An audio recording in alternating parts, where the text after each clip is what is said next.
tadi gue denger juga nih dari lu kan katanya di bisa dibilang apa ya, rumah lu lah yang di kampung halaman lu gitu kan. Katanya yang tadi lu bilang ada ya, seperti gangguan suara-suara ataupun hal lain gitu. Lu bisa ceritain nggak sih maksudnya suara apa sih gitu kan yang lu dapat, apa yang lu diganggu tuh gimana sih diganggu itu? Pernah waktu dulu gue pas nongkrong sama teman-teman gue. Jadi rumah teman gue itu nggak jauh dari pemakaman umum gitu. Karena orang kampung ya udah bersahabat lah gitu mungkin ya. Namanya rumah gue di pegunungan gitu. Jadi rumah teman gue itu lokasinya ya sekitar cuman berapa kilometer gitu ya ke mana, ke tempat pemakaman umum. Nah di situ gue lagi nongkrong biasa, gitar-gitaran anak muda gitu ya, nongkrong ngopi sampai larut malam, emang sampai jam 12 setengah satuan. Nah pas udah gitaran enak-enak, temen gue ada yang ngeberhentiin gitu, bro bener gak gitu. Gue sebenarnya yang pertama itu terus kata gue, dengar apa? Dengar gitu kata gue. Itu bener sih bro, di belakang kan pemakaman umum ya. Yang namanya pemakaman sepi lah gitu kan, istilahnya siapa juga yang mau nongkrong. Ya mungkin orang-orang berpasangan yang cuma mau ham-ham doang gitu. Kan dia gak bakal takut, kan dia setan ya. Maupun setan ganggu setan kan lagi. Setannya buat sahabat gua nih. Nah itu pada gua gitar-gitaran, temen gua dengar apa? Pas gua dulu serius sih, itu pas di belakang, pas itu suaranya ada di pemakaman ini. Itu ramai banget. Tapi ramainya itu bukan ramai kayak di pasar, tapi ramai kayak disiksa gitu, kayak ngerasa apa ya, ada suara cewek minta tolong, bilang sakit atau apa, ada suara kayak anak muda teriak-teriak cuma ampun apa, jadi kayak penyiksaan kayak gitu. Itu jelas banget gitu, jelas banget dengarnya gitu. Soalnya kan terlalu jauh ya tempat pemakaman sama rumah temen gua. Kan gua kan nongkrongnya depan rumahnya. Itu bener sih, merinding parah sih di situ. Pertama kali denger, jadi gue pastinya bingung bro, maksudnya takutnya bener. Itu benar ya, minta tolong. Pas kita mau ke sana, kita juga bingung jam segini siapa? Logikanya kan kecuali ada satu orang yang teriak-teriak minta tolong, mungkin kita samperin. Kalau banyak orang kayak pemeriksaan gitu kan, siapa juga jam segitu kan gitu. Kuburan lagi kan. Jadi 50-50 tuh mau kabur apa mau nolongin gitu. Makanya hasil diskusi teman-teman tuh kesepakatan kita kabur. Jangan bisa terbaik gitu. Kabur, yang gitar gue dibawa kemana? Itu bener-bener sih, itu denger. Nah itu suara-suara bener di luar belum pernah gue denger gitu ya. Kayak yang suara minta tolong, ampun, kayak yang cewek teriak-teriak, kayak yang nangis teriak-teriak gitu, kayak yang sakit, ampun sakit, tolong sakit. Itu bingung tengah malam coy. Tapi kan kalau kayak gue pribadi ini kan gue belum pernah ngerasain, maksudnya diganggu kayak suara-suara gitu. Tapi kalau suara-suara kayak gitu benar-benar real, kayak misalkan kita lagi di sini kayak orang ada yang ngobrol, bener-bener ngobrol gitu nggak sih suaranya? Iya kayak gitu. Maksudnya kita kalau kita dengar ada yang minta tolong beneran juga merindingnya minta ampun. Apalagi tengah malam. Di belakang memang kuburan, kecuali di belakang itu kan pemukiman ya. Itu belakang kuburan, siapa juga gitu rame-rame mau ngeprank, siapa mau di-prank gitu kan, nonton tolong di-prank gitu. Pas datang wow ya. Gitu. Makanya di tempat gue itu mungkin namanya di hutan gitu ya, di jalan, maksudnya pelosok lah, kampung itu pelosok.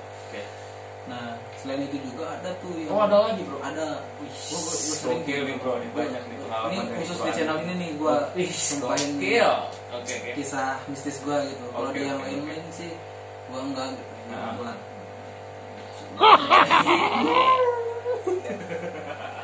Gue serius.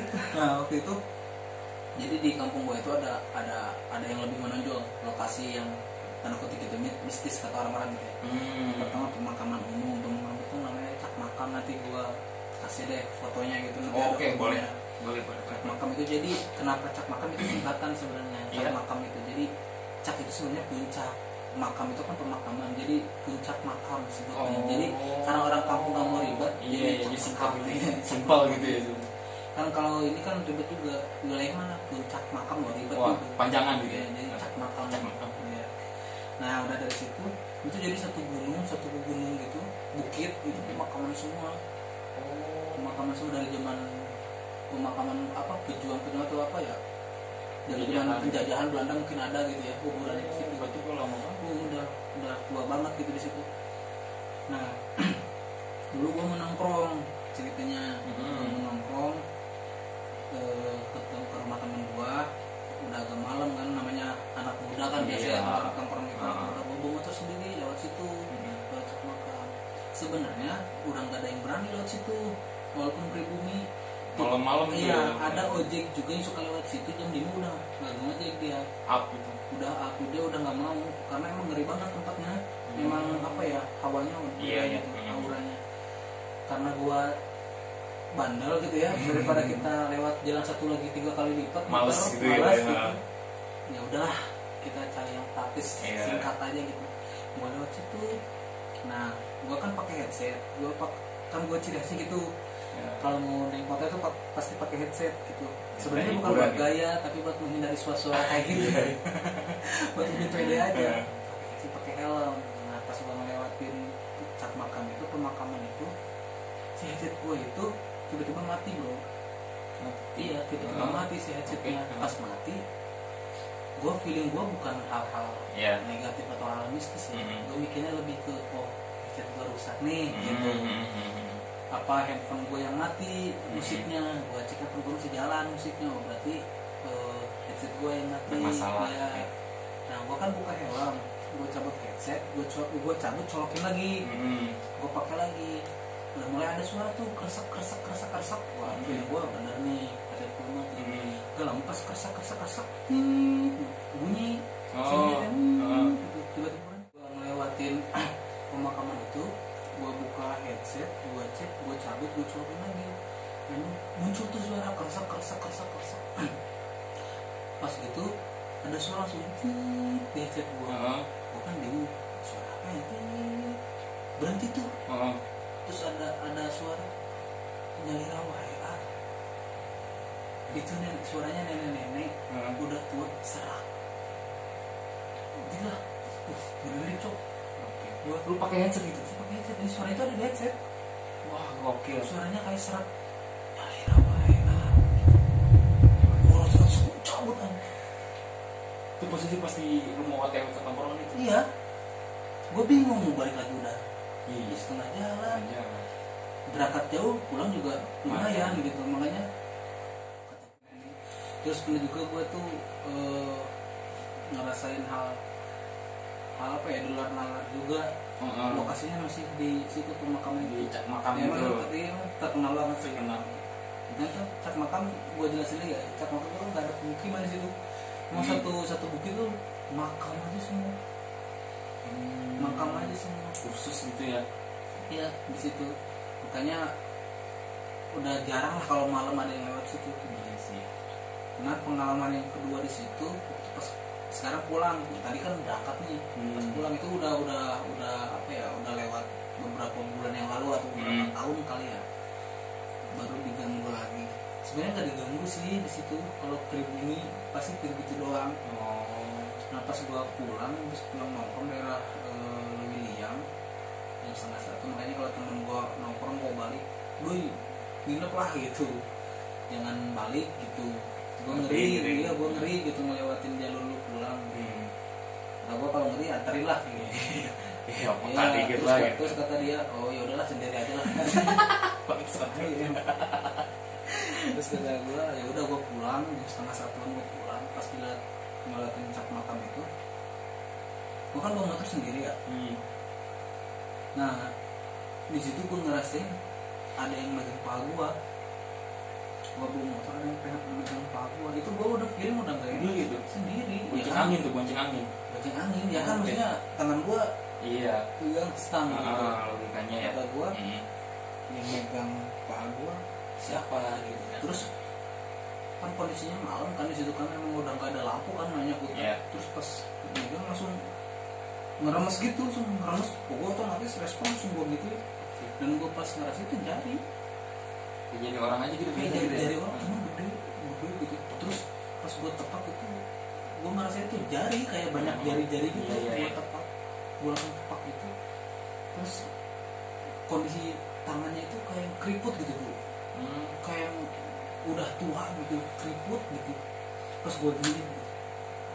Tapi pas gue sampai rumah gitu, gue cerita ke orang tua. Ya, kata orang tua ya nantinya jangan terlalu malam kalau pas gue ganti celana. Kan gue pakai celana panjang, pas gue ganti celana, memang ada tapak tangan merah. Ya, oh di paha lo.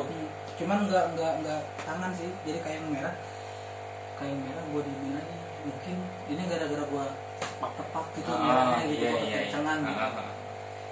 Pas gue diemin itu udah lama itu hilangnya, sekitar semingguan.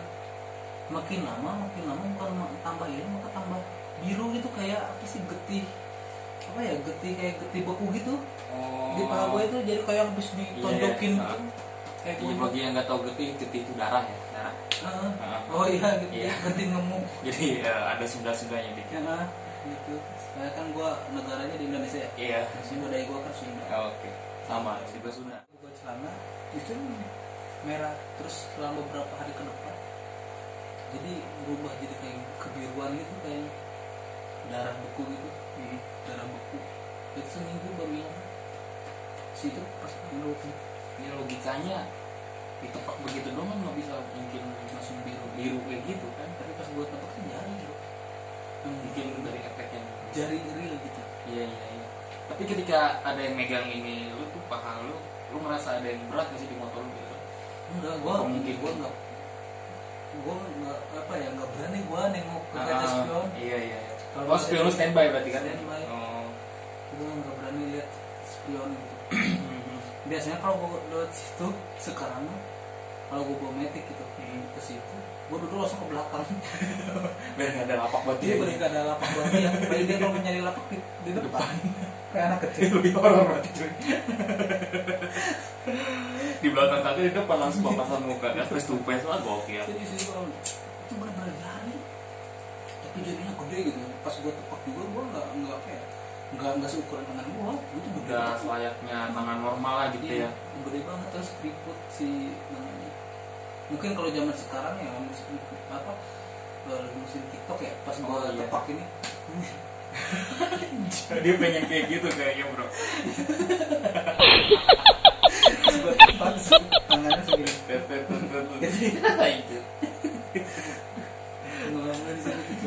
Pokoknya di situ kalau di kampung gua ada dua.